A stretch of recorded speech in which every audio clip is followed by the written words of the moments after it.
Hey everybody, Douglas Blair Roberts here, the Super Vader 400, and of course the brown skinned human coming back at you with another movie series review intro. My previous movie series review intro, whenever I uploaded to YouTube, for some odd reason, the newest, the Crush 40 upload of Sonic What I'm Made Of, their uploaded version for some odd reason has a copyright on it, and whenever I see it, the copyright is actually not a problem according to YouTube, but if I ever want to set this account up for monetization, it will be a problem. So I'm going to do a remade version using 2 non-copyrighted songs. Even though this is an intro for movie reviews and rants, the What I'm Made Of will from now on this channel will only be the outro, and I'll use one of the old school non-copyrighted uploads of Sonic What I'm Made Of. The intros will feature the Sonic Heroes theme, which I haven't used in a long time, and of course the iconic We Can that I use a lot now.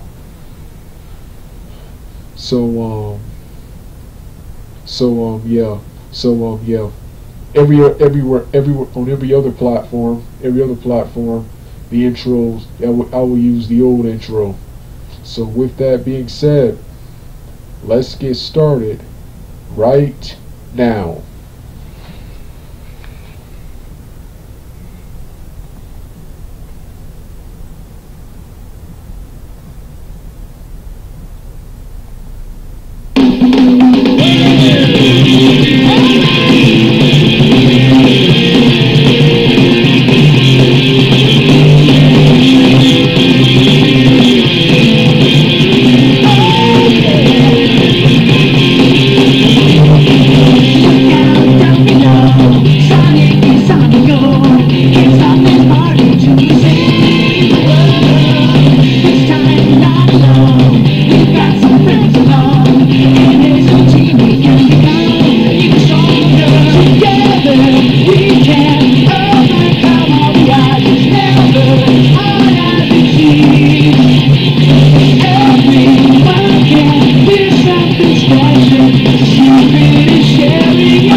Hey everyone,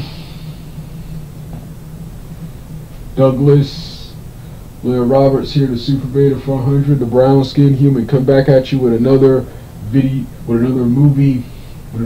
game movie adaptation remake video. And this time this is my remake of the 1994 live action Jean-Claude Van Damme Raul Julia Street Fighter film. Way over there is by the pinkish potato chip box. pinkish potato chip box. That's the best view I could get. That's the best view I could get. There's the DVD over there. This is the DVD and the internet stream I watch. Street Fighter 1994.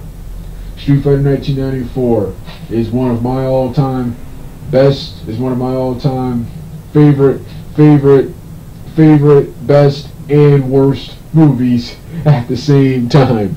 Worst movie at the same time. Saw this in 1998. Been a huge fan ever since. And for the 90s, it was considered bad even in the 90s. But for the early to mid 90s and before, the film is awesome. However, when you compare it to the modern day, when you compare it to the late 90s, early to late 2000s, 2010s, and now the 2020s, yeah, it's kind of it's one of the worst films of all time, and it's definitely showed its age. It's definitely showed its age. I used to aggressively defend this. With people. Used to hate how much people used to rip this apart and hate on this quote unquote movie. But now I've kind of had to take those nostalgia goggles off and see how bad this film was, especially after replaying Street Fighter, rewatching and reading the other adaptations which did it better. However, lots of great things came from this movie right here. Not only do I still enjoy this movie because the movie is still fun and entertaining, but lots of good things were spawned from this movie. Number one is very awesome video game, which was better than the movie, which was even more Street Fighter than the movie. Everything the video game was, they made a cool Mortal Kombat Killer Instinct Pit Fighter with Street Fighter 2, with Super Street Fighter 2 Turbo and Alpha style and prototypical Alpha style gameplay with the characters from the films. There was a lot of cool gameplay modes. There were two versions. There was the much superior arcade version, then there was the console version. There was the inferior console version, which was also entertaining because it had more modes, and they tried to make it more like Super Street Fighter 2 Turbo, which I thought was pretty cool. The arcade version is more like Mortal Kombat and Killer Instinct. The is more like Super Street Fighter 2 Turbo. But and the game is also hilariously bad with the characters. Instead of saying the Japanese version of the moves would sound way better, the characters perform and say, instead of saying Tisamaku for the hurricane kick, or Hadouken for the spinning uppercut punch and the energy blast, they say hurricane kick, spinning uppercut. It just looks and sounds really funny. So the video game, which was more Street Fighter than the actual movie, the very awesome cartoon, the G.I. Joe, X-Men, Avengers style cartoon, which I consider to be the best adaptation of Street Fighter outside of its video game counterpart, outside of its quote unquote video game counterpart. Then you got a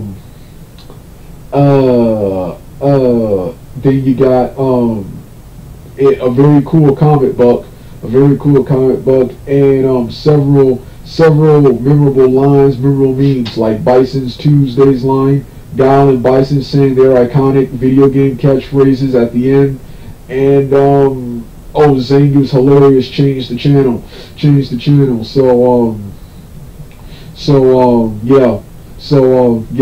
So let's get to the film. Let's get to the film itself. Like I said, I saw this for the first time in 1998, 1 year after I saw the anime, the Street Fighter 2 anime adaptation for the first time. I saw this film, and I was a kid then, so I didn't really know what a good film was. And I loved the film, but it was very weird. I'm like, wasn't Ryu and Ken the lead characters? See, this never bothered me, number one, because I'm a fan of both Ryu and Guile. Those are two of my all-time favorite Street Fighters from the video game franchise, Ryu and Guile. I'm a huge fan of Ryu and Guile, so, and I like both of them more than Ken. So, that was number one. Number two, I was confused on who the actual main character was in the video games. in the Street Fighter 2 video games, in the video game itself, Ryu and Ken appear first. They're the lead characters. However, on the covers for the Super Nintendo, is Blanca, Chun-Li, and Chun-Li.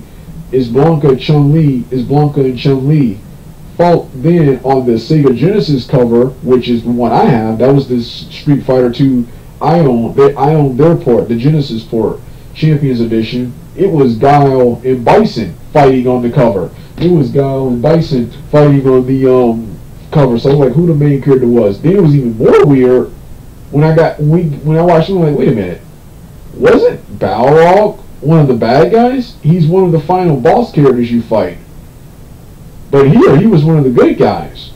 That was weird. See, also back then, all I knew when it comes to Street Fighter, I wasn't so as an adult, I'm completely familiar with the Street Fighter storyline and lore. But as a kid, myself and a lot of people didn't know much about the Street Fighter lore. All I knew was Ryu, Ken, Guile, and Chun-Li were the good guys.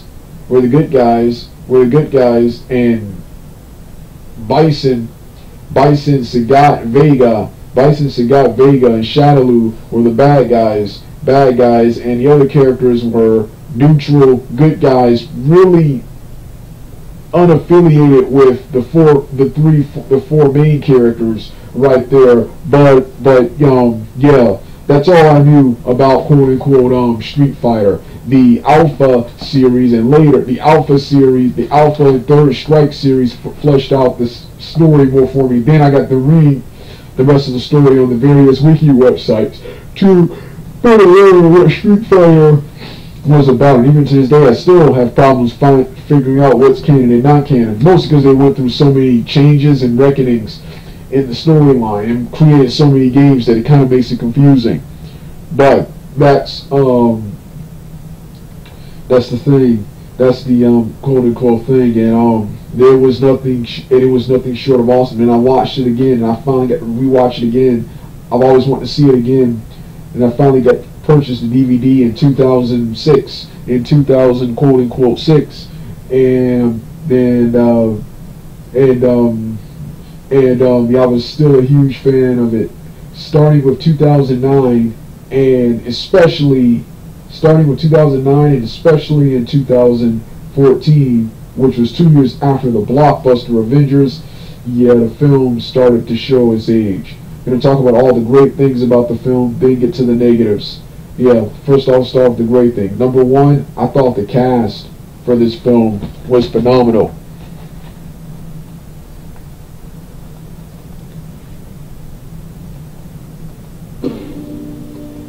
I thought the cast for the film was phenomenal.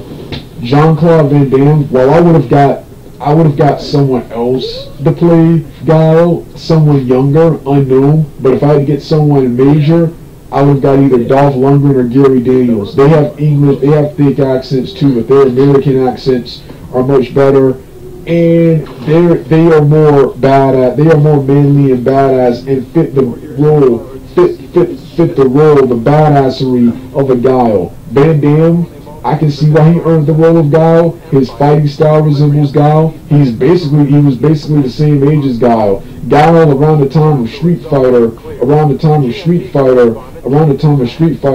in his early to mid 30s, as was Van Damme. And now Guile and both Van Damme are in their 60s now, are in their quote unquote 60s. Quote unquote now, so he's the same age. His fighting style resembles Van Damme. Van Damme's fighting style resembles Guile's, and he looks like Guile a little bit in the facial features. Of course, he can't duplicate the broom haircut unless you put a wig on him. He can't duplicate the broom haircut.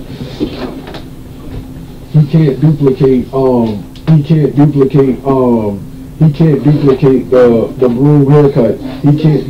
the broom haircut.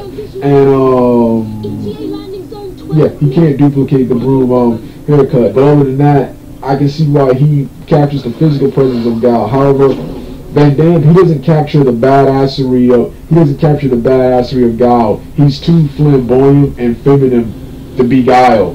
Van Damme. That's my opinion. That's my opinion. But Capcom, I heard they wanted Van Damme. And Kim Justice, YouTube user Kim Justice, review of Street Fighter, Capcom envisioned Van Damme as Guile. So I can see how he got the role. He did a good job with what he still at least captured the character, even though he doesn't capture the manliness and badassery of Guile. He captured the character of Guile, and for the most part, other than being part here, he's in the AN instead of the Air Force, like in Witchcult. He is for the most part spot on with who Guile truly is and was. Yeah, he's closest to his character in comparison to the other characters. Then we got my next favorites. in the film, Ryu and Ken, who are probably the most fun characters in the film. Ryu and Ken, just like in the cartoon, they're reduced to secondary supporting roles here, and they're reduced to Bebop, Rocksteady, Bulk and Skull, and Beavis and Butthead. But I like him because the film is never boring. Both actors are great. Byron Mann, despite being Chinese, he does resemble the Street Fighter 2 sprite version of Ryu. Not the anime drawing, or the other versions, but the sprite version. He resembles the sprite version of Ryu and his awesome Wushu skills. Surprisingly, Ryu's a karate fighter. His awesome Wushu skills surprisingly matched Ryu. Ryu's a karate fighter.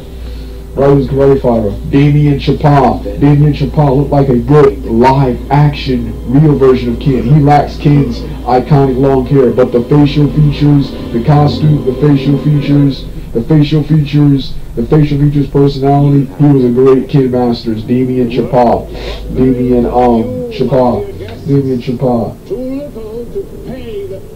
Then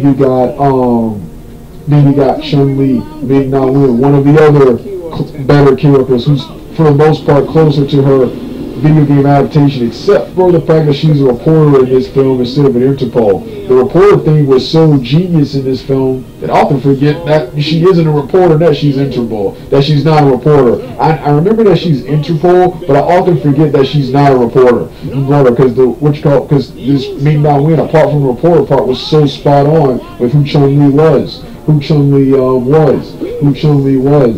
Then we got Balrog. This version of Street Fighter, even though this is wrong, Randall Bush, he was a phenomenal actor.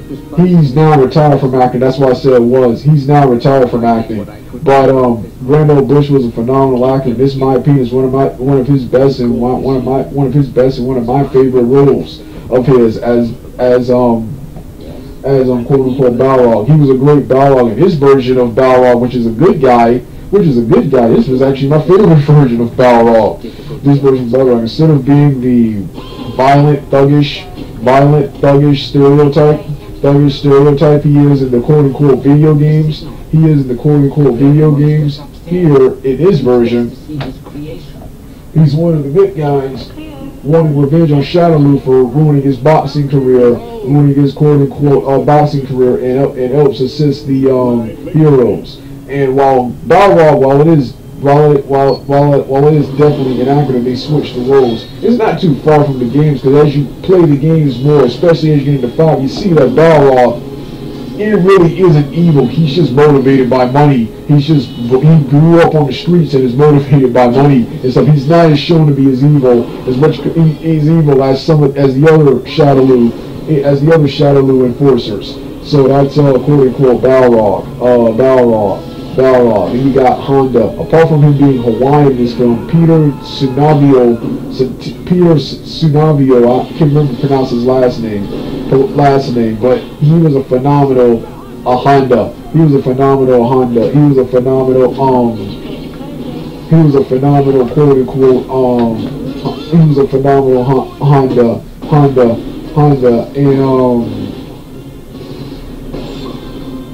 Honda. And love his backstory here. Where he wants revenge on Bison for ruining his Witchcult. He has a rivalry with Zangief and a friendship with Balrog, and is part of Chun-Li's camera crew along with Balrog. And then after Honda, What's up for Honda? Oh yeah, then we got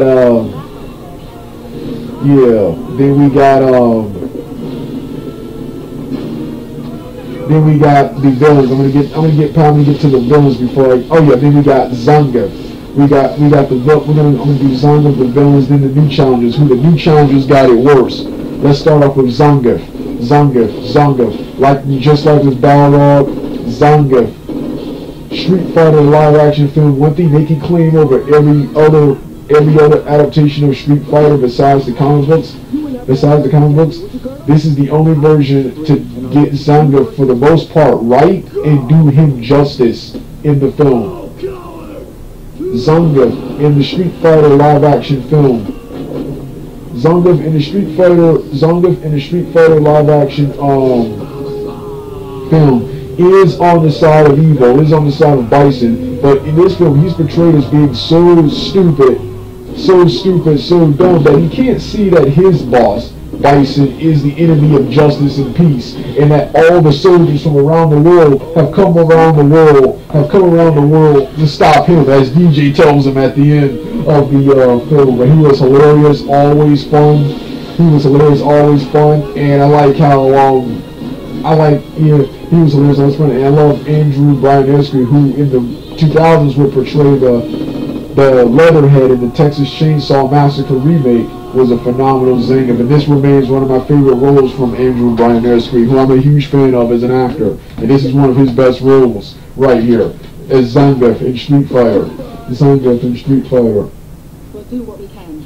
Okay, go. Attention all troopers. Zangief, and then after Zangief, who's after Zangief? Oh yeah, then we got the bad guys. First we got the late Raul Julia, who's considered the MVP of actors in this film. Everybody bashes the hell out of this movie, but Raul Julia's performance as Bison receives praise, and is now his portrayal of Bison has took this film to cult status nowadays.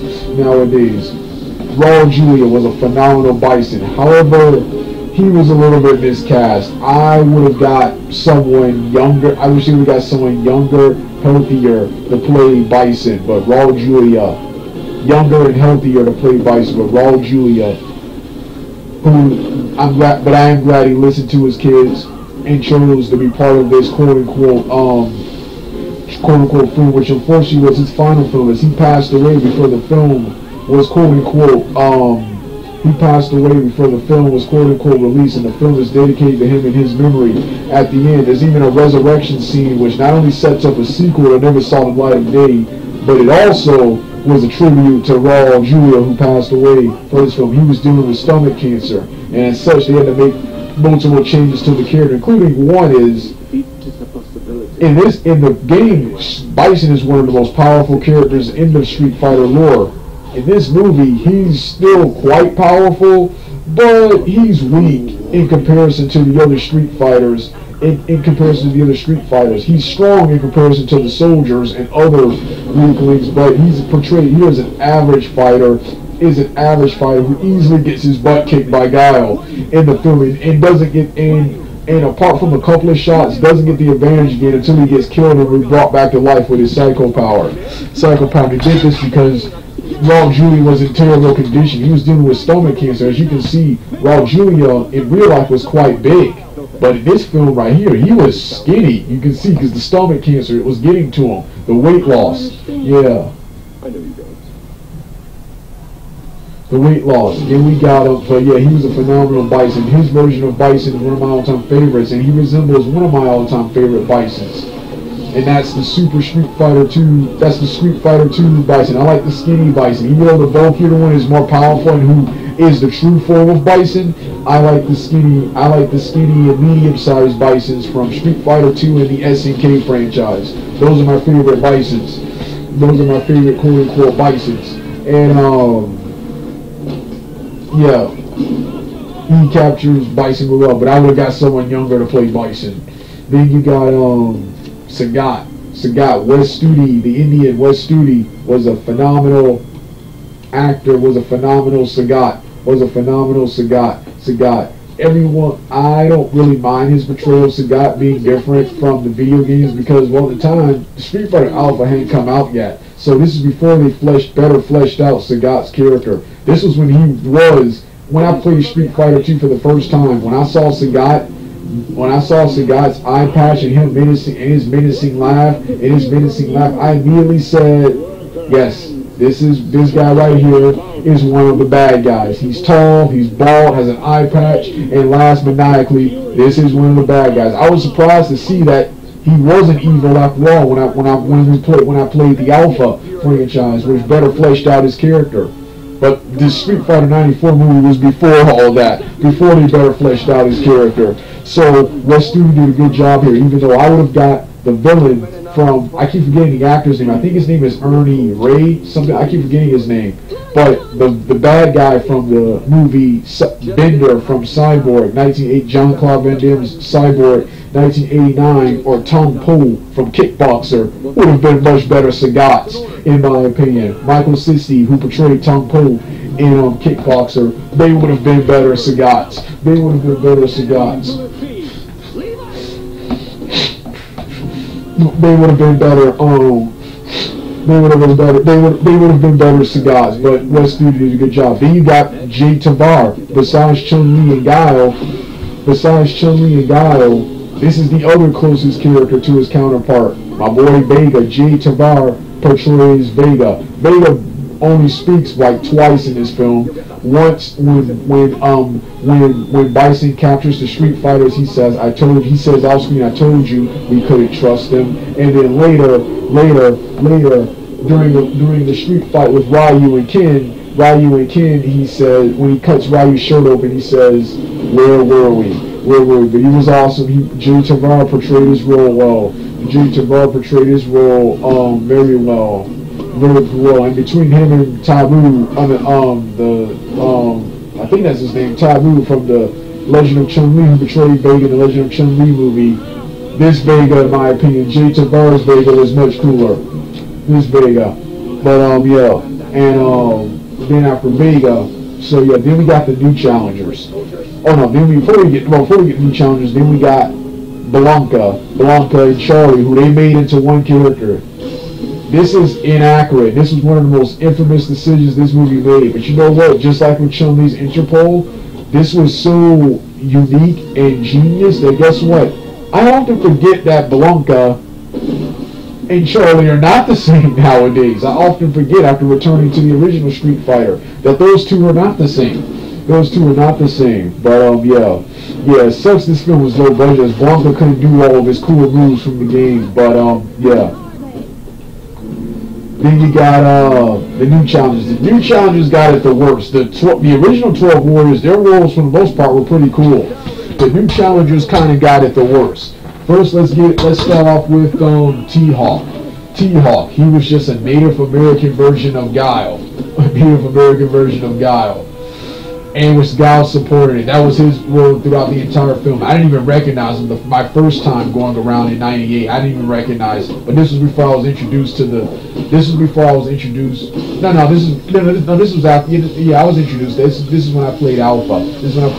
So yeah, this T-Hawk and I was he in Street Fighter Alpha? I can't remember whether he was or not. But I didn't even notice T-Hawk the first time around.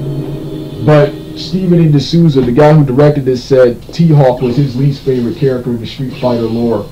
So that's why T-Hawk was portrayed here. And other than the face paint and Native American headband, yeah, and his finishers on a Bison Trooper, not much resembling T-Hawk. Definitely lacking the muscular physique. Then after T-Hawk, Cammy, the most popular of the Street Fighter new challengers. Yeah, she was just a watered down version of Guile winning the video games. I actually barely understand Cammy's story. This is one of the most complex characters in the Street Fighter lore. Is Cammy, and here she's just a watered down female version of Guile and a rival to Chun-Li. That's pretty much what she is. So yeah, Cammy. But Kylie Minogue did a great job as what you call it, and Greg Rainwater did a great job as T-Hawk. With what they were given. Then you got Kylie Minogue got a Roxy for this. But in my opinion, she didn't deserve it. She didn't deserve it. She did a good job. It's just the writers changed Cammy up from what she's to what she was supposed to be. That's not Kylie Minogue's fault. Who's after Kylie Minogue? Kylie Minogue. Oh my! I should have stayed at Microsoft. All personnel report to battle station. Battle station. Report to battle station to advance. Then after who's after Kylie Minogue? Who's after Kylie Minogue? Oh yeah. Then after Kylie Minogue, then we got Captain Sawada, who portrayed by Kenya Sawada, who is a replacement for Fei Long. It's funny. There were two reasons Fei Long was in the film. Number one was copyrights from the Bruce Lee family. Didn't want to deal with that. And number two, this is the one I hear the most. They felt Fei Long was too generic for a role in the Street Fighter movie. But they created a character who was even more generic. Kenya Sawada was just an Asian Native American version. Was just an Asian Chinese version of Guile. Who was, but Sawada was even more generic. So then you got the last one, the guy who got it the worst. Yes, he got it the worst. DJ, portrayed by Miguel Munez. Miguel Munez did a phenomenal job. DJ was also awesome and entertaining in this film, but I hate how he switched his alliance with Shadaloo. You could have made up a brand new Street Fighter for Shadaloo. And I would have bought it, but you had to make him DJ. You could have put DJ on the good guys with everyone else. That was the first problem. Number two, he doesn't fight or do much of anything, and I didn't even notice DJ the first time around, but Miguel Munez did a good job. I like how he had DJ's haircut, and I like how towards the end of the film, he at least escaped. He had a somewhat happy ending where he at least escaped. He escaped, and then by the end, he's wearing some baggy pajamas, which looks like DJ's baggy kickboxing attire from the Street Fighter series. But Miguel Munez, he did a phenomenal job. But it's not his fault that the writers changed DJ from who he's supposed to be. Miguel Munez in the 1985 horror classic Return of the Living Dead, he portrayed the character Spider. I think that's the character. That character Spider was more DJ than the DJ in this film right here. But luckily the cartoon got it back and switched the alliances back to what they were supposed to be. Got DJ back to his more prominent role. So yeah, Street Fighter. Next prop. So yeah, the cast and stuff was good. Storyline. While in my opinion, they should have did something else. They should have did a tournament plot instead. This storyline was pretty cool. It was reminiscent of the action movies of the 80s, Die Hard of the 80s and early 90s, Die Hard, Commando, and Jean-Claude Van Damme's Universal Soldier. Also see some Demolition Man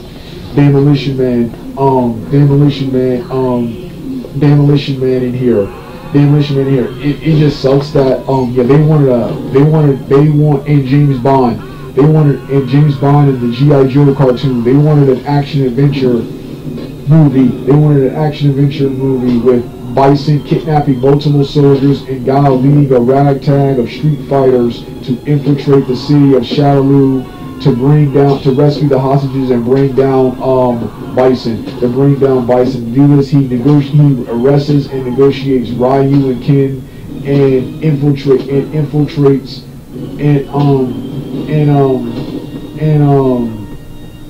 sends Ryu and Ken as spies to infiltrate Shadaloo, quote unquote Shadaloo, Shadaloo. I'm gonna become you. Shadaloo.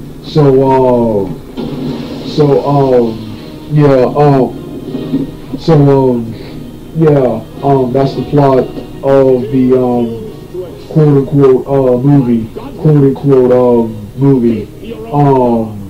Yeah, it just sucks that that was a solid plot, but it just sucks that firstly, number one, if you Steven D'Souza said he wanted to make an action adventure movie instead of a tournament martial arts film,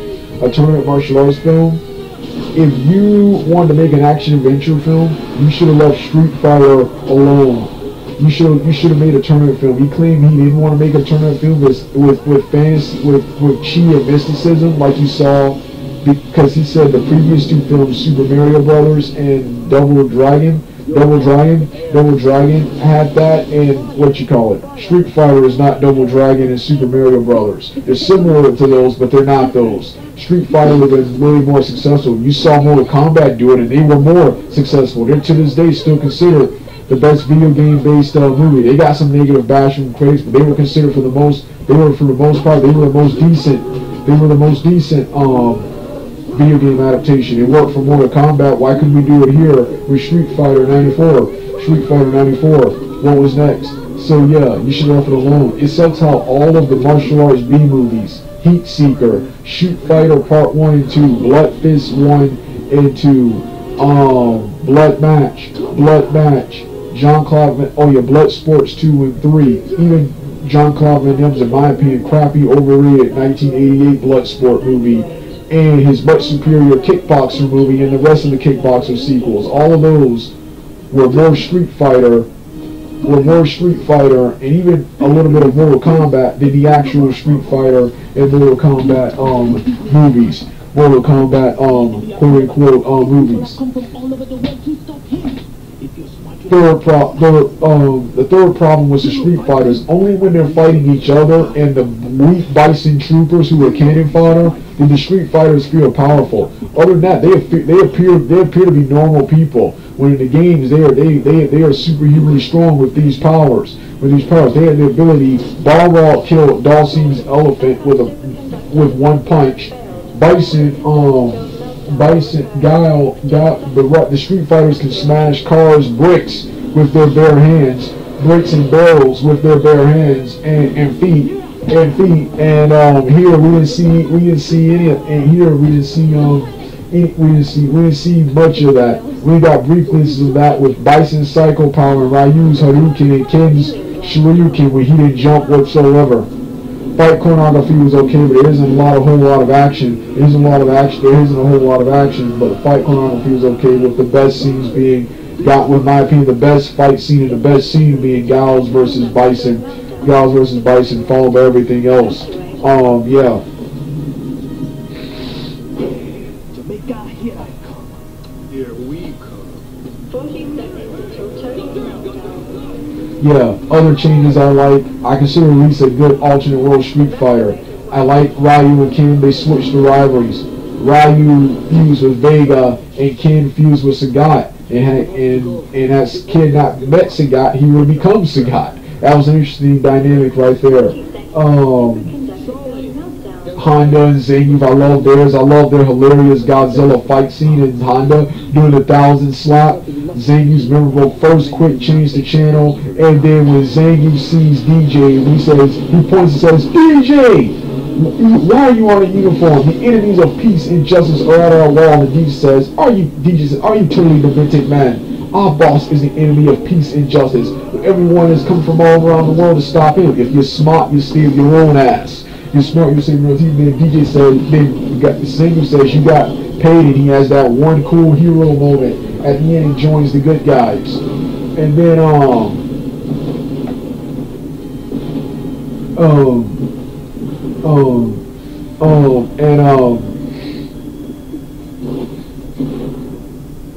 other cool moves like Guile's signature flying kick on Bison, probably the coolest move you saw. He also did the somersault kick, and he did his signature Van Damme kick, which was awesome, but in my opinion, he should have did another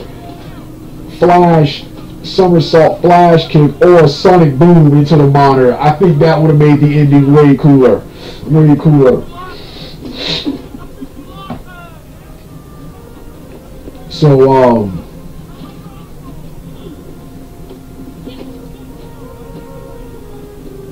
Guile didn't make it. Hey, easy, man. That's me severance pay. Severance pay.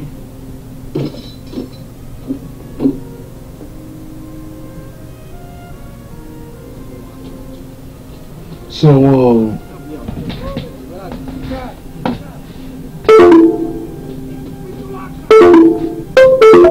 was a brave man. True warrior. yeah, that was Street Fighter 1994. That was Street Fighter 1994. Soundtrack was pretty cool too, with the keep forgetting the Asian pop group, pop R&B group, performing the Something There song, which plays at the end. Then there's another song called Something Worth Fighting For, which plays when Gal is watching a tape of his memories with Charlie. And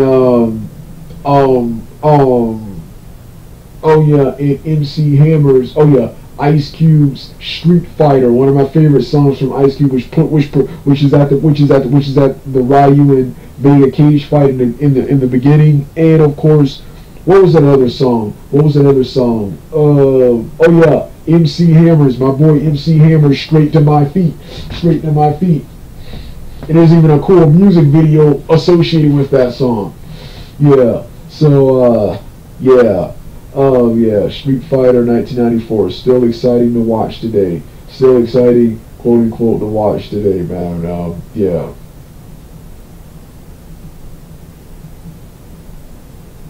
Yeah, and the DVD, which you see over there, the DVD, in my opinion, is better than the movie. This is actually the best DVD this is the best DVD I've actually ever purchased. Yeah. Some of the other DVDs, which were awesome movies like Mortal Kombat, Dragon Ball Evolution, and many more. These were awesome movies with terrible, poor DVDs, in my opinion. This right here was this and Chun-Li were mediocre, terrible movies with super awesome DVDs. Where you have a featurette, a commentary version where you can watch the movie and listen to the commentary from Steven D'Souza. You get outtakes, cool outtakes and bloopers. You get small interview segments with the cast, including Raul Julia, him taping one before he died.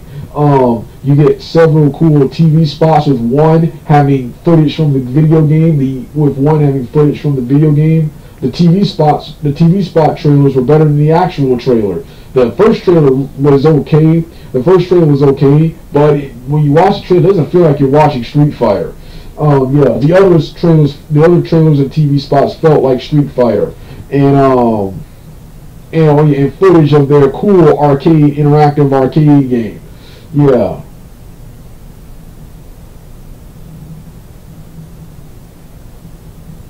So yeah, that was Street Fighter 1994. Still one of my all-time favorite, best, and worst movies of all time. And despite the negative reception, it still made back its budget, so becoming the first video game movie to make a profit out of the financial flops of Mario Brothers and Double Dragon. So yeah, that was Street Fighter 1994. Yeah. You want to hear the rest of the music? Turn the video off right now.